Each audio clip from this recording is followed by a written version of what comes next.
حضرت ادریس علیہ السلام پر بھی اللہ نے اس دن میں انعام فرمایا۔ حضرت ادریس علیہ السلام وہ نبی ہے جو حضرت عیسیٰ علیہ السلام کی طرح زندہ آسمانوں پر اٹھائے گئے، اور جس دن حضرت ادریس علیہ السلام کو اللہ نے زندہ آسمانوں پر اٹھایا وہ دن بھی عاشورہ کا دن۔ حضرت ادریس علیہ السلام یہ اللہ کے بڑے مقربین میں سے فرشتہ ایک مرتبہ ان کے پاس آیا۔ حضرت جبرائیل علیہ السلام چونکہ مختلف انبیاء کے پاس آتے ہی تھے، حضرت ادریس علیہ السلام نے فرمایا جبرائیل اللہ کا یہ اصول ہے کہ اللہ تبارک و تعالی جتنے بھی دنیا کے اندر انسان ہیں اللہ سب کے اوپر موت کو طاری کرے گا۔ مجھے سمجھ میں نہیں آتا کہ آخر موت کا مزہ ہوتا کیسا ہے۔ حضرت جبرائیل علیہ السلام نے فرمایا اللہ کے رسول اگر آپ کہیں تو میں اللہ سے درخواست کرتا ہوں، اور اللہ اگر درخواست قبول فرما لے تو آپ کو موت کا مزہ میں چکھا کر کے دکھا سکتا ہوں کیسا ہوتا ہے۔ اللہ سے اجازت طلب کی، اللہ نے اجازت دے دی۔ اب حضرت اسرائیل علیہ السلام تشریف لائے۔ حضرت ادریس علیہ السلام کی روح کچھ دیر کے لیے آپ نے قبض فرمائی، اس کے بعد روح کو واپس کر دیا۔ جبرائیل علیہ السلام نے پوچھا ادریس معلوم ہو گیا موت کا مزہ کیسا ہوتا ہے؟ فرمایا کہ ہاں بخوبی معلوم ہو گیا۔ اب چونکہ نبی کی اور فرشتے کی آپس میں بے تکلفی ہوتی ہے، دوستی کا معاملہ ہوتا ہے، حضرت ادریس علیہ السلام نے فرمایا جبرائیل میں چاہتا ہوں تو مجھے آسمانوں کی طرح سیر کراؤ۔ حضرت ادریس علیہ السلام کو حضرت جبرائیل آسمانوں پر لے کر کے گئے، مختلف جگہ کی سیر کرائی۔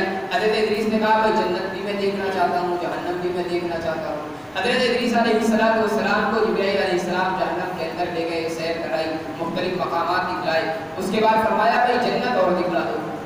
اب حضرت ادریس علیہ السلام کو حضرت جبرائیل علیہ السلام جنت میں لے کر کے گئے، مختلف جگہ کی سیر کرائے، اور حضرت ادریس علیہ السلام جنت میں جا کر کے ایک مقام پر بیٹھ گئے۔ اب حضرت جبرائیل علیہ السلام فرماتے ہیں ادریس چلو، کہاں جانا ہے؟ کہا ادریس دنیا سے آئے ہیں وہاں پر واپس چلتے ہیں۔ فرمایا اللہ کا تو اصول ہے کہ اللہ جس کو ایک مرتبہ جنت کے اندر داخل فرما دے گا کبھی نکالے گا نہیں۔ میں جنت کے اندر آ گیا ہوں، لہذا نکلنے کا سوال کیا ہوتا ہے؟ جبرائیل علیہ السلام نے فرمایا اللہ کے رسول یہاں کو مرنے کے بعد آتے ہیں، آپ تو زندہ آ گئے۔ فرمایا جبرائیل تمہیں علم نہیں ہے ابھی کچھ دیر پہلے کیا ہوا تھا؟ میں نے دنیا میں تم سے درخواست کی تھی موت کا مزہ مجھے چکھنا ہے، کیا میری روح قبض نہیں کی گئی؟ کیا اللہ دوبارہ روح کو واپس نہیں کرتا؟ اللہ کا ایک ضابطہ ہے کہ جنت میں داخل وہ ہوگا جو موت کا مزہ چکھ لے گا۔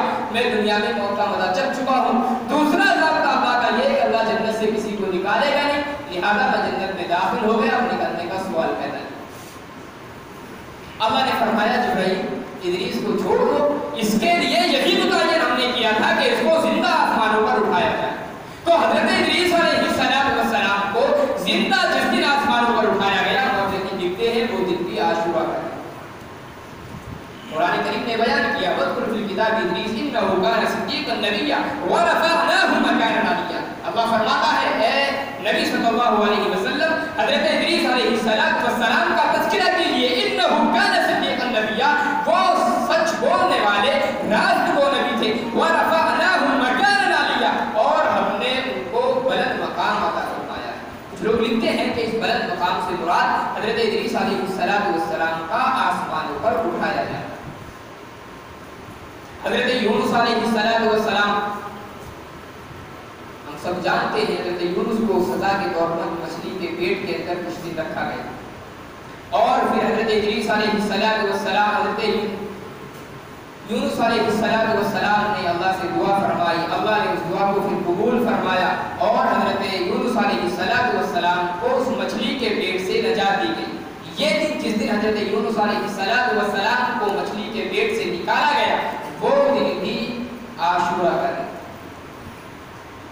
اسی طریقے سے حضرت نوح علیہ السلام کا تذکرہ قرآن کریم نے بڑی تفصیل کے ساتھ کیا ہے۔ حضرت نوح علیہ السلام پر جب ان کی قوم پر عذاب آیا ہے پانی کی شکل میں، پانی کا طوفان جب ان کی قوم پر آیا، حضرت نوح علیہ السلام کو حکم دیا گیا آپ ایک کشتی بنائیں اور اپنے ماننے والوں کو اور مختلف جانوروں کے ہر جوڑے کو آپ اپنی کشتی کے اندر سوار کر لیں، ایک طوفان آنے والا ہے۔ حضرت نوح علیہ السلام نے کشتی بنائی، لوگ ہنسا کرتے تھے نوح علیہ السلام کی کشتی کو دیکھ کر، دیکھو بارش کا کہیں نام و نشان نہیں، پانی کا نام و نشان نہیں، یہ عجیب پاگل آدمی ہے جو سوکھنے میں کشتی چلانا چاہتا ہے۔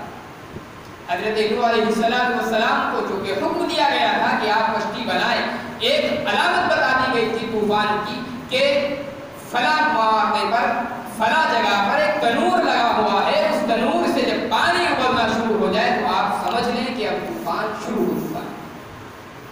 مختلف روایتیں ہیں وہ تنور جو لگا ہوا تھا کہاں پر تھا، کچھ لوگوں نے لکھا ہے ایک بوڑھی عورت تھی، اس عورت کے گھر میں وہ لگا ہوا تھا، کچھ لوگوں نے کوفہ کی جامع مسجد کو لکھا ہے۔ بہرحال مختلف روایتیں ہیں اس میں۔ حضرت نوح علیہ السلام نے کشتی بنائی، اس کے بعد طوفان شروع ہوا، پھر وہ مفصل واقعہ قرآن کریم نے بیان کیا ہے طوفان کا۔ حضرت نوح علیہ السلام اپنے ماننے والوں کو اور جانوروں کے مختلف جوڑوں کو لے کر کے کشتی میں سوار ہو گئے۔ اللہ تبارک و تعالیٰ نے حضرت نوح علیہ السلام اور ان کی کشتی میں سوار جو مختلف لوگ تھے اس کے علاوہ پوری دنیا کو اس وقت نیست و نابود فرما دیا۔ اسی لیے حضرت نوح علیہ السلام کو آدم ثانی کہا جاتا ہے، یعنی ایک دنیا کی ابتدا حضرت آدم علیہ السلام سے ہوئی اور حضرت نوح علیہ السلام پر آ کر کے آپ کی اولاد اور چند لوگوں کے علاوہ کوئی باقی نہیں تھا دنیا میں، تمام دنیا کو تہوبالا کر دیا گیا۔ حضرت نوح علیہ السلام کی کشتی کو پھر ایک جگہ پر ٹھہرایا گیا، قرآن کریم نے اس کا ذکر کیا ہے، قرآن کریم نے پورا واقعہ بیان کیا حضرت نوح علیہ السلام کا۔ جودی پہاڑ پر قرآن کریم بتاتا ہے کہ حضرت نوح علیہ السلام کی کشتی ٹھہری، اور لکھتے ہیں جس دن حضرت نوح علیہ السلام کی کشتی کو قرار آیا، جس دن نوح کی کشتی زمین پر ٹھہرائی گئی، وہ دن بھی عاشورہ کا دن۔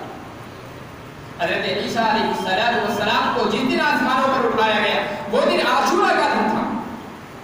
اور میرے بھائیو، حضرت شیخ عبد القادر جیلانی رحمۃ اللہ علیہ نے لکھا ہے کہ ان تمام فضیلتوں کے ساتھ ساتھ جو عاشورہ کی ایک اور فضیلت ہے وہ یہ ہے کہ اللہ تبارک و تعالی جب قیامت کا وقوع فرمائے گا وہ دن بھی عاشورہ کا دن۔